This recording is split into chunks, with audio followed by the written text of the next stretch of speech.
Are you having ongoing digestive issues, maybe skin issues? Maybe you're wondering, should I go gluten-free? Is this the right thing to do? My name is Dr. Taranella, and in this video, I'm going to cover a few of the common reasons why you should go gluten-free, how to go about it, and some of the upside. So if you like this kind of information on nutrition, health, and hormones, just trying to expand your general awareness of health and what's going on in your body from day to day, click on the like button and don't forget to subscribe to the channel to get more videos like this one. Now for a quick disclaimer, the information in this video is for informational purposes only. It's not intended as a treatment for any health condition or as a substitute for seeing an actual doctor or medical professional. It should be used as an educational guide to deeper your understanding of your own health and treatment success. If medical attention is needed, don't delay in seeking that attention. All right, well, let's look at this question. Why should I go gluten-free?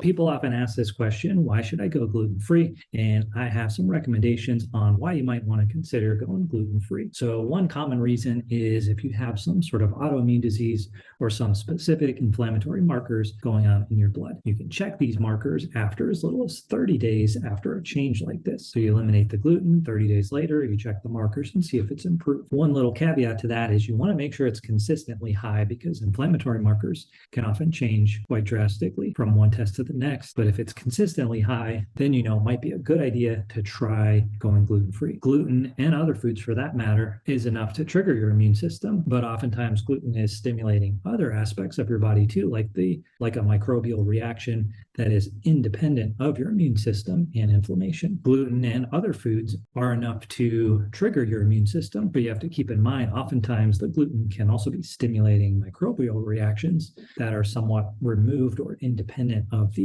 effect of the gluten on the immune system itself. So first reason is, for sure, if there's any autoimmune disease going on, gluten's a good thing to eliminate to see how much that might be affecting your overall immune and inflammatory response. Another obvious reason to eliminate gluten is if you have chronic digestive issues like IBS, diarrhea, constipation, any of these digestive symptoms, even bloating, nausea, things like that. Simple trial of 10 days of no gluten can be very helpful in understanding how much that particular food is affecting your digestive system and the symptoms that you're having. Sometimes it's nearly as much as 100% of your symptoms could be triggered by gluten itself. Other times it's none at all. But keep in mind that simply avoiding gluten for 1 to 2 days isn't enough to really gauge how much it's affecting you. You have to avoid it for a longer period of time to sort of let your immune and digestive system reach a new steady state or new baseline. So that's why I recommend, about 10 days at least to do that. And then if you don't really notice anything, you can take a big dose of gluten and see how you respond to it. Sometimes it's after you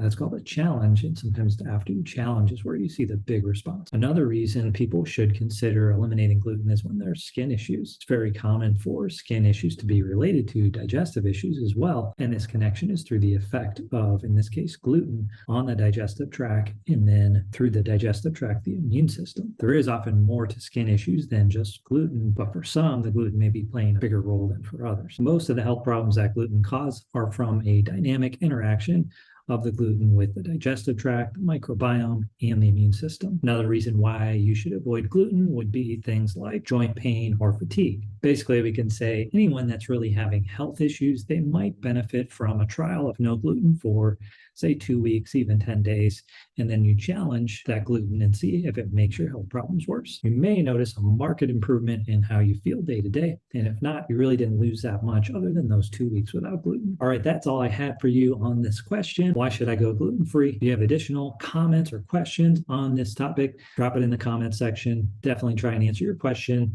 Thank you again for watching. We'll see you next time.